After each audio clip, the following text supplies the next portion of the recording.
Look at this red dot in the night sky. For centuries, Mars has been the god of war, a desert of rust and frozen dust. But the news that came from NASA in recent months has fundamentally changed this story. We are no longer looking at a dead planet, but rather a geological corpse of a world that, one day, was terrifyingly similar to Earth. Imagine a Mars with deep oceans, white clouds, and rain. 3.5 billion years ago, while life on Earth was just a microscopic sketch, Mars was a blue paradise. Recent data confirms that the water there was not just ice or ephemeral vapor. It was liquid, stable, and covered almost a third of the planet. The detective responsible for rewriting this past is the Perseverance rover. Stationed in the Jezero crater, it has sent data that has left the mission's geologists astonished. Jezero is not just a crater. It is the basin of an ancient lake, perfectly preserved by time and dryness. What Perseverance found on the western edge of the crater is unmistakable. A river delta. Layers of sediment stacked just like we see in the Nile Delta or the Mississippi. This proves that a mighty river flowed here for millions of years, bringing mud, minerals, and possibly biological material to the lake. The physics of water is universal. To create these rock formations, water needed to flow with constant energy. It was not a sudden flood, it was a lasting hydrological system. Mars had time. And in biology, time and water are the two main ingredients in the recipe for life. The recently analyzed sedimentary rocks show rounded grains. On Earth, stones only become round in one way, being rolled by water currents over long distances. The rover held in its robotic claws the physical sample of pebbles that were polished by a Martian river billions of years ago. But the discovery goes beyond water. In 2024, the rover identified carbonates on the shore of the ancient lake. Carbonates are minerals that, on Earth, frequently form around microbial life. They are like the cement that preserves fossils. If there was life in Jezero, it would be fossilized exactly in these rocks that we are drilling now. Even more intriguing is the detection of sulfates, salts that form when water evaporates. This tells us the story of the end. Lake Jezero did not disappear overnight. It dried slowly, becoming salty and concentrated, creating isolated puddles that could have been the last refuges for microscopic life before the planet froze. What killed Blue Mars? The main current theory is the loss of the magnetic field. Without a magnetic shield, solar wind blew Mars' atmosphere into space. The ocean evaporated, the air became thin, and the cold took over. The planet died of cosmic hypothermia. On Earth, our rotating iron core still protects us. On Mars, the dynamo has stopped. The planet has oxidized. What we see today is just the rusted skeleton of a vibrant world. But under the red dust, the chemical secrets remained intact, waiting for us. Perseverance is not just observing. It is collecting. The rover carries a complex system of titanium tubes. It drills into the most promising rocks and deposits them on the ground. It is the first step of a sample return mission that promises to bring pieces of Mars to Earth laboratories. Among those samples, one stands out. A rock nicknamed Bunsen Peak. It has been submerged in water for a long period and is saturated with silica and carbonate, an excellent combination for preserving microfossils. It is a geological time capsule. And we cannot forget the rover's companion, the Ingenuity helicopter. It allowed us to see the ancient coastline from above, identifying rocky outcrops that the rover would never reach. The aerial view confirmed the massive scale of the ancient river system. The question that floats in the rarefied air of Mars is no longer, was there water? That is already a fact. The question now is, was there complex chemistry? Water is the setting, but we need to find the actors. And that is exactly what the rover's Sherlock and Pixel instruments began to detect. These instruments fire lasers at rocks and read the returning light. In several recent samples, the fluorescence of organic molecules was detected. Rings of carbon and hydrogen, the building blocks of life as we know it. Having organic molecules does not prove life. They can be created by volcanic geological processes, but the concentration and the context in which they were found are highly suggestive. It's like finding flour and eggs in a kitchen. It doesn't prove that there was a cake, but the ingredients were there. Scientists now believe that Jezero went through cycles of violent flooding and periods of calm. These rapid floods quickly buried the organic mud, quickly burying it at the bottom of the lake and protecting it from the deadly solar radiation of the surface. Rapid burial was the key to preservation. The clays found are another vital sign. Clays form in water with a neutral pH, friendly to life. Unlike other parts of Mars that are acidic like a car battery, Jezero seems to have been drinkable. If you had been there 3 billion years ago, you could have drunk the water from the lake. We are setting up a forensic scenario. We have the place, the time, the medium, and the ingredients. Everything points to habitability. More habitability is not life. To cross that final line, we need extraordinary evidence. And it was exactly in mid-2024 when the rover found a rock that changed everything. A rock with leopard spots.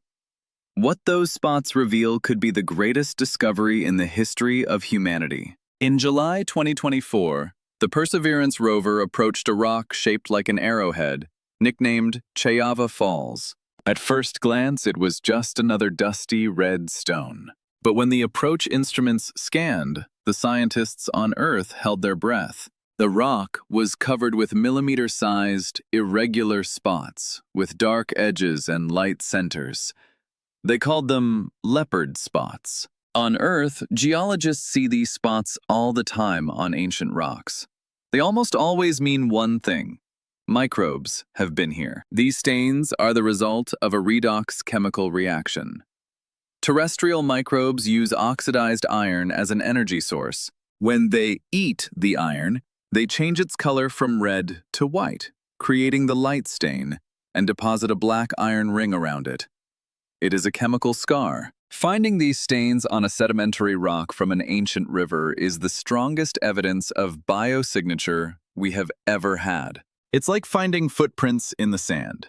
You didn't see who passed by, but you know something walked there. To make the mystery deeper, the instruments detected phosphate in the same spots, an essential element for DNA. We have water, we have organics, we have chemical energy, and now we have phosphorus, all packaged in the same rock. Sure, science requires skepticism. Could chemical processes at high temperatures create similar stains without microbes? But the Chayava Falls rock does not appear to be volcanic. It looks sedimentary. The debate is heated. The Sherlock instrument found olivine crystals, a common mineral in lavas. This suggests a complex history.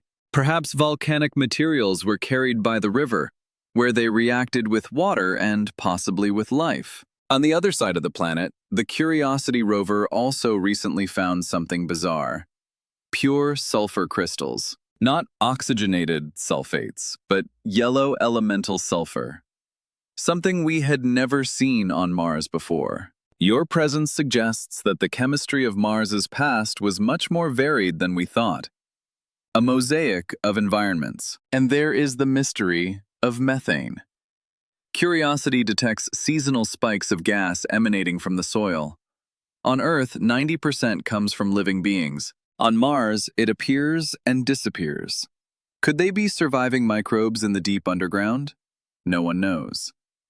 Below the crust, where geothermal heat melts the ice, there may be aquifers filled with bacteria, living in total darkness.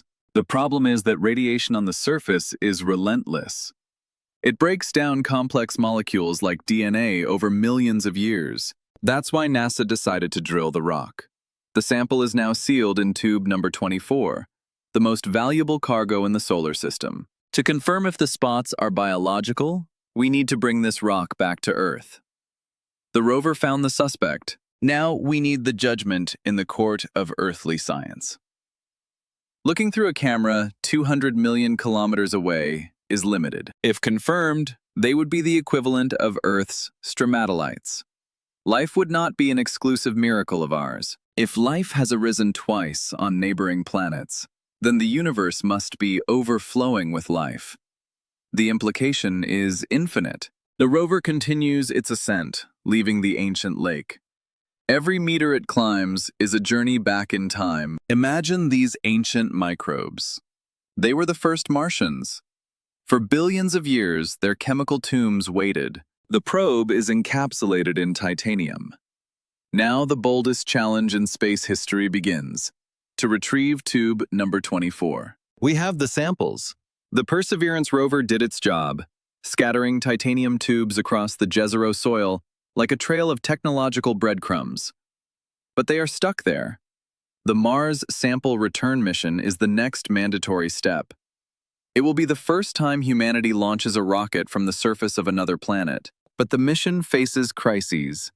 In 2024 and 2025, the budget exploded, and the technical complexity scared the American Congress. NASA is now seeking partnerships with private companies and reviewing the mission architecture. The goal is to bring the rocks back before 2040. It is a race against time and cost. The plan is worthy of science fiction. A lander lands, a robotic arm picks up the tubes, or Perseverance itself delivers them, places them in a small rocket that takes off to Mars orbit. There, a European Space Agency spacecraft captures the baseball capsule in the vacuum and brings it back to Earth. Why so much effort? Because these rocks may answer a disturbing theory: panspermia. We know that Mars and Earth have been exchanging rocks for billions of years. Asteroid impacts on Mars launch debris that eventually falls to Earth as meteorites. Some scientists propose that life may have started on Mars, which cooled and had liquid water before Earth, and hitched a ride on a meteorite to here. If we find Martian DNA or RNA, and it is structurally similar to ours, it could mean that we are the aliens. We might all be descendants of Martians. On the other hand, if Martian life is fundamentally different, using different amino acids or a genetic base that is not DNA, then we will have discovered a second genesis. This would prove that life is not a unique accident, but a universal law of chemistry. When these samples arrive, they will go to the safest laboratory ever built. The biosafety level will be maximum, not because we fear a Martian plague, which is unlikely, but to protect the samples from terrestrial contamination. A single human sneeze would destroy the scientific evidence of billions of years. While the robots work, the human factor comes closer. SpaceX and Chinese and American state agencies maintain the dream of putting boots on the red soil in the 2030s or 40s. The discovery of ancient water and accessible ice makes colonization more viable. We won't need to bring all the water. It's already there, waiting to be mined. In the long term, the discovery that Mars was once habitable fuels the dream of terraforming. If the planet was blue once, perhaps we can make it blue again. By warming the atmosphere and releasing the CO2 trapped in the polar ice caps, we could, in theory, revive the dead hydrological cycle. But this raises ethical questions. If the rock, Sheava Falls, proves that there is still dormant microbial life underground on Mars, do we have the right to terraform the planet? By making it habitable for humans, could we exterminate the remaining native biosphere? Does Mars belong to us or to the microbes? Looking at Mars is looking at the future of Earth. Mars is a warning. It lost its magnetic field and died. Studying how Mars dried up helps us understand the fragility of our own biosphere. It is the brother that did not survive. The Perseverance mission taught us that patience pays off. It took us decades to go from imaginary water channels to chemical leopard spots. Science advances stone by stone, pixel by pixel. For the children born today, the question, "Are we alone?" may be answered before they finish school. The current generation is the first in history with the technology to physically touch the answer. Finding life on Mars will change all religions, all philosophies. We will cease to be the special center of creation and become just another island of life in a cosmic archipelago. This will make us more humble, Even though leopard spots are not biological, the chemical complexity of Mars tells us that the universe is trying to create life all the time. Prebiotic matter is everywhere. Life is a stubborn tendency of matter. The sun sets blue on Mars due to the fine dust in the atmosphere. It is an alien and melancholic beauty, a world that has stopped in time, frozen in its moment of death, preserving its history so that 3 billion years later, curious monkeys from the neighboring planet could come read its diary. The Shayava Falls rock, with its enigmatic spots, is the final invitation. It is screaming to be analyzed. It is the reason we built rockets. The next step is the Gateway Station and the Artemis missions, which will use the moon as a stepping stone to Mars. The path is set. The infrastructure is being built. The return of the samples will be the starting shot for the interplanetary era. Maybe, just maybe, the neighbors are just sleeping under the red sand, and we are about to knock on the door. The story of Mars is our story. Stay tuned. The answers are on their way to Earth. Follow the channel